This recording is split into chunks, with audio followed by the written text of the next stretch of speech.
This is DIY Cyber Guy with David W. Schrofer. Every week, he will show you how cybersecurity can be as easy as locking up your house at night. Now, here is your host, David W. Schrofer. Welcome back, everybody, to DIY Cyber Guy. This is episode 82, The Phishing Paradox, Why Security Training Might Be Making You More Vulnerable. This is a hair on fire 3 out of 5, and it may seem a little bit higher than my typical episode. This is for anybody who works on a computer doing anything for anybody. That's a pretty broad umbrella. And the reason for that is we're talking about security training. I've been through it, you've been through it, or maybe if you, depending on your job, you may have put other people in your organization through it. And it's basically the whole idea of keeping your security posture of your company as high as possible. So for years, the industry has relied on simulated phishing exercises, embedded training, all focused on what we call the human firewall. What does that mean? That means that systems can only do so much. The people in your security operations center can only do so much. You can have the best possible security imaginable, but if you give away your RSA dongles, for example, or your usernames and passwords off to the first person that asks, well, that defeats the entire purpose of security in your operation and your network entirely. So humans, as we all pretty well know, are the weakest link in most security programs and in most security postures in trying to defend any company and any network. So the approach that we're all used to is what I'll call gracefully the gotcha approach, seeing if we can get somebody to fall for something they shouldn't, clicking a link in an email. And we've talked about this many times in a podcast. Shouldn't do that unless you explicitly knew that that email was coming, you were expecting it, and it's something that is entirely researchable. And even then, it's often better to go out of band, send a text message to confirm an email, and vice versa, depending on who's asking you to click what. But the gotcha part is when the company that you work for is putting out these messages, trying to see if they can bait you into doing something you shouldn't. And then, of course, saying something akin to, gotcha, you shouldn't have done that, and here's the slap on the wrist or the note in your HR file or the mandate to do a few more hours of cybersecurity training, whatever the case may be. There was a remarkable finding from a research paper that came out recently called Phishing in Organizations, Findings from Large-Scale and Long-Term Study. And I'm going to read you a quote from this study because it's so fascinating to me. So listen to this. And I'm quoting now. Surprisingly, we find that embedded training, which is what I was just describing, during simulated phishing exercises as commonly deployed in the industry today, does not make employees more resilient to phishing, but instead, and this is important, it can have the unexpected side effects that can make employees even more susceptible to phishing. That's remarkable. To me, that changes everything. That's kind of like saying, hey, that fire extinguisher that's hanging up in the break room, that's actually filled with gasoline. So if you try to use it to put out a fire, it's going to make it a little bit worse. That's bad. And we're here to talk about the other side of that. Here with me to discuss all of this today is Craig Taylor. Craig is the co-founder of CyberHoot, which is a company that helps small and medium businesses, as well as managed service providers, learn about cyber literacy. He's a CISSP, which is a Certified Information Securities and Systems Professional, and a 30-year veteran of cybersecurity. He is a BA in psychology from the University of Guelph, and he's here with us now. Craig, welcome to the show. David, great to be here. I love your approach, and your introduction was fantastic. Thank you so much. My pleasure. It's wonderful to have you and your perspectives on DIY Cyber Guy. I'm really looking forward to this conversation. So let's start with, the quote that turned the world upside down from a cybersecurity training perspective. How is it possible that all of the training that most of us and most of my listeners are familiar with is completely wrong? It was surprising to me as well, because when we started out at CyberHoot, we started out doing exactly that, trying to build a better, an ability to send fake emails to inboxes to hopefully measure that people would identify and avoid them. But what ends up happening here is there are 2 or 3 underlying currents that really lead to the poor outcomes that were reported in that study. And that study's been reproduced as of this August by University of Chicago and San Diego researchers. Yes, it was reproduced. Last few weeks. Okay. with a study of 20,000 people, and they said, in their words, 1.7% difference. A control group with no training versus all the other people in this large 20,000 person firm, healthcare provider, they only saw 1.7% difference. It was a positive difference, but it's still almost not worth doing at 1.7%. And the reality is there are two underlying problems with traditional fake email phishing. The first is a technical problem with the way we test. If you're pretending to be a vendor like Microsoft or Amazon or Apple, you cannot have any of those words of those vendors' domain names in your phishing attack. You have to send it from a sender domain of account resets are us. Something obviously not tied to Microsoft, Apple, or Amazon, because one click of a mouse by an individual receiving that fake email, reporting it as spam, triggers a legal department at those companies contacting the vendor to say, stop impersonating us. We don't allow you to do that. It's forbidden. And Yeah. so you have to pick these dumbed down, simplified domain names that teach the absolute worst possible message. If you get an email from a vendor and you think you want to click on it and you see that it's an obviously wrong domain name, that's a phish. Okay. It's not how hackers hack us.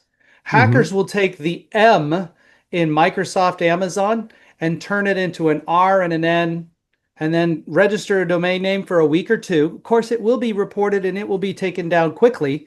But within that 2 week time frame, they have hacked 1,000 or 1 million people, right? Like people Sure. just look at that and go, oh, that looks like Microsoft. It must be real. They've been trained to look for obviously simplified and dumbed down domain names. Now, that's the first problem. The second problem is more insidious. When you punish behaviors that you want to get rid of, right? Let's say clicking on a link, right? We're going to punish it with, as you said in your intro, a conversation with HR, a shameful conversation with your manager has to have that conversation. You're punished by having to watch another 45-minute video on the how to identify and avoid phishing attacks. Hmm. Whatever it is, you've failed something and now you have a negative consequence, right? It's a punishment basis. That doesn't change any behaviors. It never has. Psychology for 75 years has said, and B.F. Skinner said this in 1953, behaviors that are reinforced tend to be repeated. What does that Behave. really mean? Okay. Behaviors that are reinforced. And you could put in positive reinforcement, you could put in Or rewards. negative. Well, no, not negative though. Negative Okay. could be, but negative is a very challenging thing for most people to understand. A fire alarm is a negative reinforcement. It reinforces you to leave the negative stimulus, to leave the building, right? It's causing you to behave in a certain way as a reinforcement behavior by a piercing sound, right? Right. But punishing someone for clicking is not negative reinforcement. There's no removal of a stimulus that makes the behavior change because Right. the stimulus has already been given. You've been punished, you failed, and now you have a consequence for that. Right. So, but positive reinforcement is like saying adding gamification, certificates of completion, uh, continuing education credits for completing positive reinforcement assignments, having avatars that grow in ferocity over time, and this beautiful, through the tiers 1 through 7 of cybersecurity skill sets. As Right. you complete assignments at CyberHoot, we give you with a little baby owl, then you become a little more mature owl, then you become an owl with a sword, and an owl with a shield, and an owl with armor. You're growing your capabilities, your maturity in cybersecurity as you go through the system and you gamify it. And the gamification allows you to compete friendly with your colleagues in your business. So at the end of the day, when you reward good behaviors, they tend to be repeated. The best example, here's an analogy that I think every listener on this podcast will understand. You can train a dog or try to train a dog with a shock collar or treats, right? Hmm. If you want your dog not to leave the property and you put a shock collar on, you put an invisible fence, they go near it, they get shocked and they back away, right? That's to keep them in the yard. But what happens when a rabbit runs by on the other side of the road? The dog thinks and does a calculation in his head. I don't really care about the shock because it's not going to drop me. It's not a taser. It's a mild Right. shock. So I'm going to go get the rabbit. And off he goes. And when your employees get a really enticing email around Taylor Swift tickets for their teenage daughter, and I just don't care Yeah. about the consequence anymore because I want that for my family. So they click. And that's what hackers know. However, if you take the dog to a dog park and you give them treats for sitting when you sit and you say sit, or coming when you call, or doing this Yeah. or that, and the dog's tail's wagging and you reward and reinforce those good behaviors that you want to see, when you have your dog at home and you let him out to the bathroom and you call him into the house, you give him a treat, he keeps coming back to the house every time you call him in because he wants that treat. And if you do it Right. on an intermittent schedule of rewards, meaning you don't have to do a one-to-one, you can do a one and randomly assign a treat every second, third, fourth time, the dog's going to come even faster because they think maybe if I come really quickly, I'll get the treat this time, or whatever the case may be. It's rewarding the behavior and it's repeating the behavior. The same Okay. happens with children and other examples in the world. So let's talk about gamification. And for those listeners that don't know exactly what that is, the example of a gamification when it comes to electronics or apps. Let's use Waze as a good example. Waze wants you to report that there's a police officer sitting by the side of the road, or a construction, or whatever the case may be.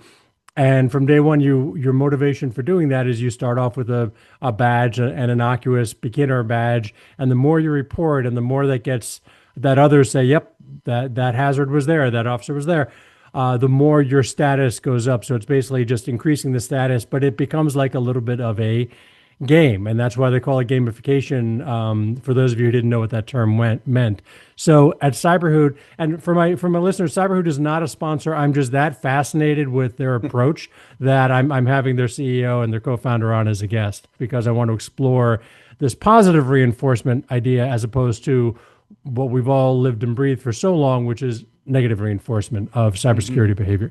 So when it comes to gamification that you employ to train your clients and the employees of your clients, what's the effect that you've seen from using that as opposed to, if I heard you correctly, when you started, you didn't use positive reinforcement, you used kind of what everybody else does.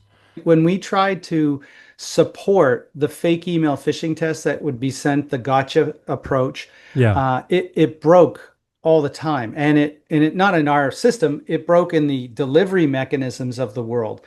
You have to put a bunch of hacks in place to bypass your Barracuda, your Proofpoint, your Mimecast, Mm, your spam filters, so that this message that every mail gateway out there is designed to block these fake email messages, right? That's what right. their whole purpose to being is. And now we come along, we want to deliver one through to see if we can test the end user that will click on it or not and play that gotcha game. And it Mm, would always break and it would always require a heavy lift on every single domain of every single MSP customer. It was just cumbersome and difficult. And the biggest problem we saw was engagement. People were giving up. I heard firsthand from a gentleman one time, a really smart guy, PhD guy. He goes, "You know what I do, Craig? I just report everything to IT. I forward everything to IT. I don't ever get caught anymore because I never click anything, right?" But right. I mean, people Which listening might overwhelms laugh at IT that. with so many false positives that It they're just does. chasing their tail. It does. But until that guy sees the Taylor Swift tickets for his daughter, right? Like then he'll click because he doesn't have any idea of what the good behaviors of inspecting that email are to sort of circumvent all of the tricks that hackers use to get us to click, right? Urgency and emotionality and typo squatted domain names where it says Tyler Swift, but the I is an L in Swift. And so now you look at it, it's like, oh, it's Taylor Swift. It makes perfect sense. Yeah. Um, so people haven't been trained with the right skill set. They don't have the rubric, and they are abdicating responsibility. But remember I mentioned there was a new study that just came out. The study that we started off talking about was from the University of Zurich, Switzerland. It's about 2022. We just had another study published that said almost the same thing, but their third conclusion was really interesting. The people that failed the phishing test on average were assigned, remedial training, phishing videos to learn how to not make that mistake again. Right. And they spent a total of 10 seconds on average. The 50th percentile was less than 10 seconds on the remedial video, which was 35 minutes in length, all right, or 20 minutes in length. It was some long, long video that would hopefully teach them how not to repeat the mistake. And they said all the trainings that we're doing are leading to disengaged or apathetic employees who give up on cybersecurity, just like that gentleman who said, I forwarded all the IT.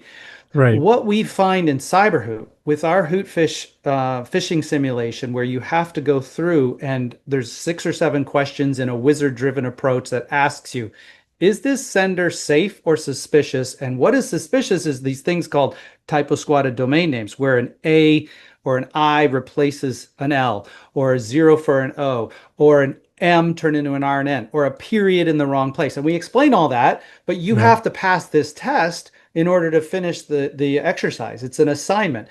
We are Sure. not punching any holes in anything because we're sending you a rubric assignment that doesn't trigger any alarm bells on any spam filter. So it's 100% automated for end users or IT administrators who want to just turn this on and teach their employees in a positive reinforcing way rather than all the work that goes into punishing them when they fail to just get that delivered.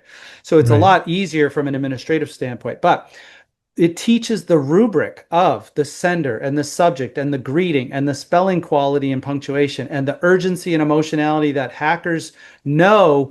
If I can get David to react without thinking, he's more likely to click. But if he thinks about it and responds carefully and thoughtfully a few moments or even a minute later, he's not going to make the mistake because he'll realize this doesn't make any sense. Why would my Yeah. friend send me an invoice? I never get invoices from my friend. Why Right. would that makes no sense. I'm not going to open this.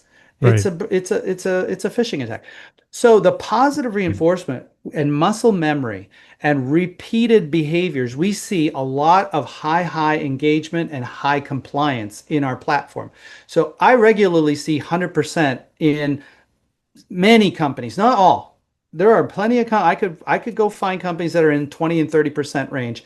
They're just not doing their cyber hoots, even their hootfish or they're that because they haven't even attempted it once to get that activation energy or that initial positive reinforcement, right? If you have a child that has a temper tantrum and you want to teach them coping behaviors, but then they never actually show you a coping behavior to reward, it's Right. hard to give positive reinforcement because you haven't Right. had that incident or that event where you can say, Johnny, well done. Do you see how you didn't throw a temper tantrum there? You thought about it, you used your words, and you talked about why you were frustrated. That's Yeah. awesome. Well done. And then they would self-propel into a self-motivation, right? Some Right. companies don't get to that point, but I have a goodwill. You would think Goodwill employees, right? 80 people in this Goodwill in part of the, I can't really say where. They're at 100% compliance on every video assignment and every hootfish always for the last 3 years.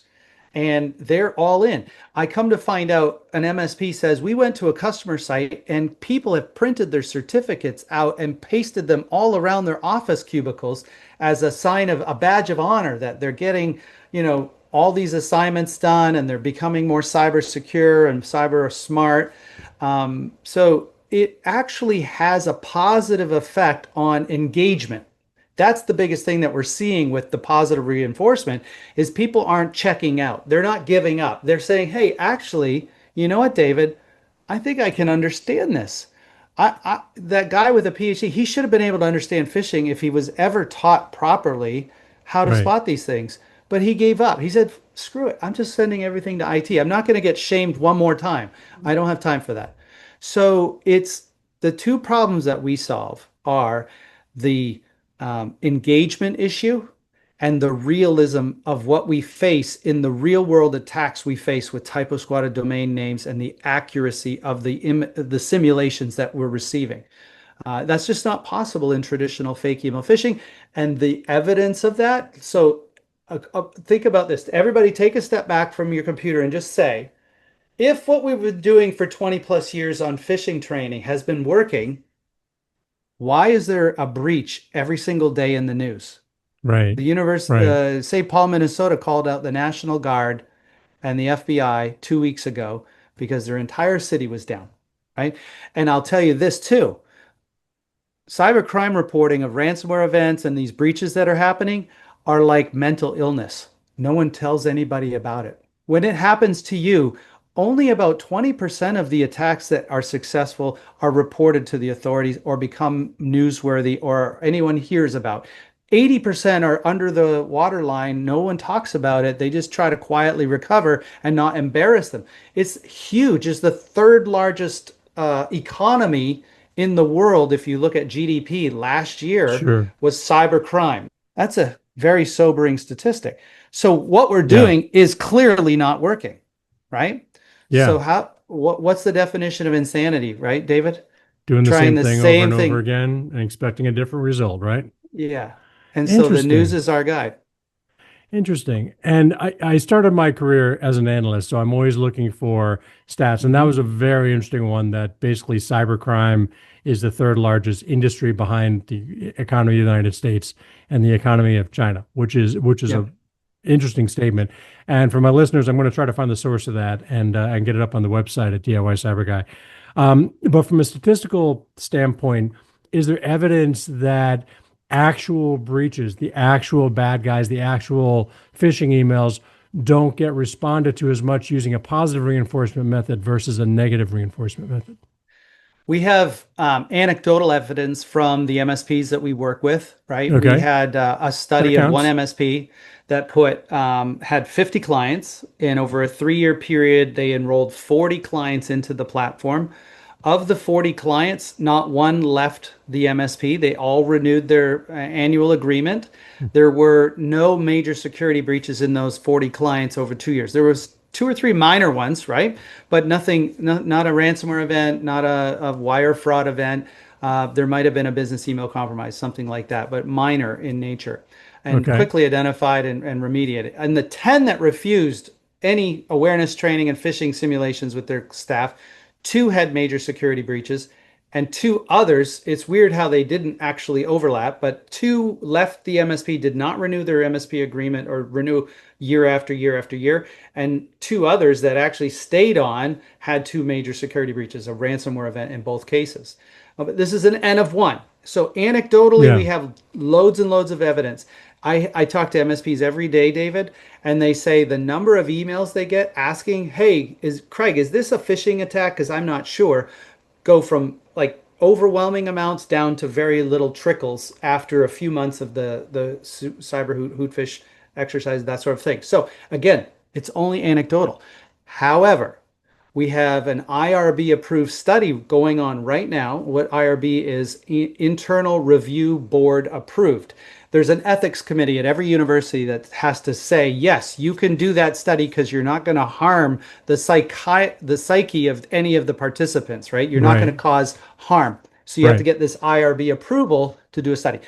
We have three different cybersecurity researchers who have studied the effectiveness of fake email phishing in the gotcha way, studying CyberHoot's Hootfish right now to create an empirical evidentiary based evidence of the benefit. And they're looking at two aspects: the affect, how do people feel going through this positive reinforcement approach? Do they feel more engaged? Do they feel better doing it? Versus the norm, which is the punishment and the negative shame and fear and punishment approach. And Hmm. then what is their effectiveness? How do they do in the long run? And so this is hopefully going to add empirical evidence to the anecdotal evidence that it works better.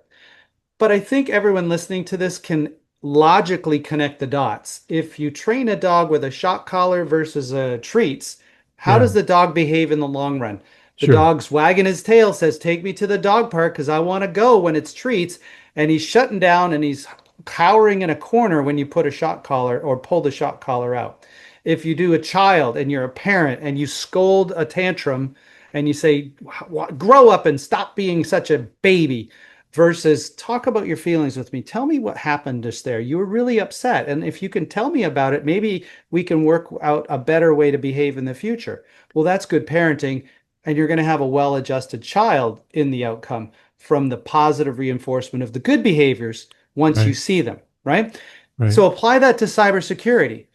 Anywhere you look in this world, incarcerated adults who can't cope with the world because they don't have the coping skills or the job skills to get a reasonable job to pay their way through society, they go back to jail, they recidivize. But if you teach them those job related skills, communication skills, and reinforce those good behaviors, the recidivism rates go way, way down. Sure. So anywhere you look, any way you think about it, it's got to be better than what we're doing today and the breaches we're seeing today. So we're going to try and prove it. So let me see if I can recap what we've been talking about here today. So first and foremost, traditional training versus no training at all is a lift of all of around, I think you said 1.7, Percent. which is Yep. really close to why do it at all. Number two, the sniff test of positive reinforcement versus negative reinforcement makes sense. It certainly applies to dog training. Certainly applies to raising teenagers. I've done that. It does. Yes. You have So have I. my testament to that, and as well as, and you've got some real anecdotal evidence, which matters. I mean, anybody will tell you in the MSP field or any other sales field that retention of your clients year over year is a big indicator of whether or not they're happy with the product that they're getting and the results, the end results that they're seeing from it. So it sounds like you have that anecdotal evidence and real empirical evidence is underway. You've got a study going, and hopefully, as a result of this podcast, there'll be a few more of them. If we've got some university students listening, get out there, talk to your professors. Let's get a study going. But this has been really fascinating, and it's one of those things that's so frustrating because it's so obvious that positive reinforcement would be better than negative reinforcement, and cybersecurity is not an exception to that rule. It plays to that rule just like anything else. Okay, so Craig, given all that, what do I do if I'm an employee listening to this podcast right now? I'm getting pummeled by, year in, year out with basically negative reinforcement cybersecurity training. I get a gotcha email. Despite my best efforts, I'm getting a gotcha email once every couple of months, once a quarter, regularly. I just can't stop this negative reinforcement from happening. What should I do? What should I tell my boss? How do I react to that given what we're talking about today? Well, I would share this podcast with them, first of all, your boss, your IT department, to say, look, there are positive ways to go about fixing this problem. What we know is by looking at the news every day that the negative reinforcement isn't changing behaviors. It's not working. People are getting more and more email forwarded to their IT department, and they're not learning the skills they need to efficiently, confidently, and securely process email. And I'm not just talking at work. This also applies to your home life, right? If you have an employee who clicks on something and gets ransomed at home and loses their wedding photos or loses financials, that impacts their work life as well. So take your IT person aside, take your boss aside and say, if you have to keep using these gotcha emails, at least reward people in other ways for reporting it when they see it. Give a monthly stipend, not a stipend, but a recognition award to the person that reported successfully, correctly the most phishing attacks. Take someone out Sure. to lunch for doing it. Create positive reinforcement opportunities within whatever means you're doing today while you look for a more positively focused educational and realistic phishing simulation and video training platform similar to what we do, because you can't just rip and replace every time. If Right. I know these vendors, they lock you in for a year or two. We are month to month at our company, but most vendors will lock you in for a year or two, and so you just can't leave. What you need to do in those cases to get that engagement, to keep employees participating and learning, is to reward them when they do in whatever way you can. At our company, we give certificates of completion and continuing education credits, 15 minutes towards whatever accreditation requirements you have. Usually, every person in a different trade has 10 hours a year. We give up to 4 to 6 of those hours as cyber literacy training, cybersecurity certificates and training. But Mhm. make it fun, make it entertaining, make it educational, because that's what breeds engagement. And that's what's sorely lacking across the industry. Right now, we suffer from an apathy problem where employees they're just tired, they're overworked, and they don't want to pay attention to anything that gives them a negative feeling, right? So if you can make it more fun and enjoyable, I think that's your answer.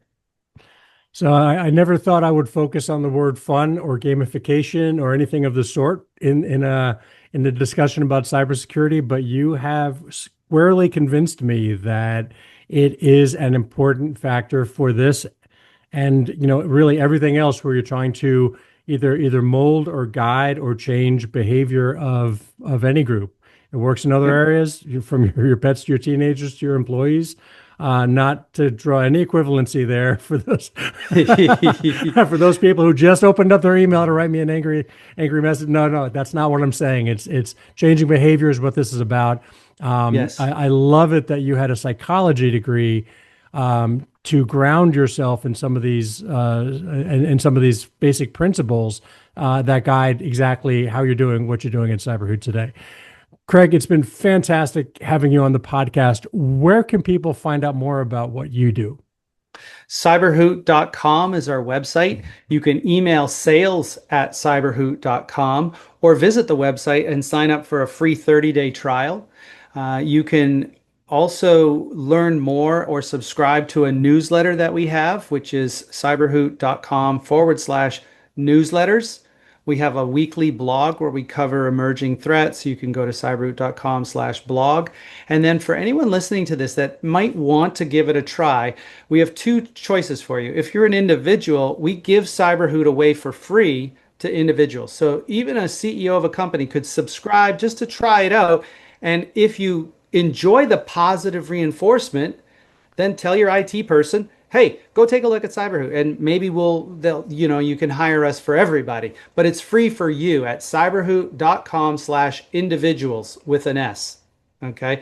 If you do sign up and you want a discount, we give a special discount to anyone that's a DIY Cyber Guy listener. And when you say there's a box in any sign up page of how'd you hear about us? What's the referral? You say DIY Cyber Guy, you get 20% off your first year automatically. That's very generous. Thank you. On behalf of my listeners, thank you for that. 20% discount is really significant for the first year. And I think that'll help a lot of people at least try a different way of doing something that we've all known for so long. Craig, it's been wonderful having you on the podcast. We'll certainly have you back. Thanks again for giving the discount to my listeners. My pleasure, David. It's been a pleasure for me too. Thank you. Thank you. That's all the time we have today. Remember, for the show notes from this episode, or to listen to any of our past episodes, or to get a free chapter from my book, Digital Habits, just go to DIYCyberGuy.com. And if you want to buy my book, just go to Amazon.com or BarnesandNoble.com and search the keywords Digital Habits 5 Simple Tips. If you have questions or an idea for the show, just email me at questions@DIYCyberGuy.com. And if this show helps you stay safe online, please click the share button and send it to everyone you think we can help. Thanks for listening.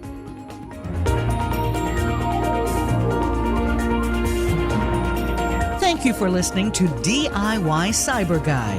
The information, opinions, and recommendations presented in this broadcast are for general information only, and we have not knowingly divulged any information that would conflict with any of our non-disclosure or confidentiality agreements. Enjoy the internet safely.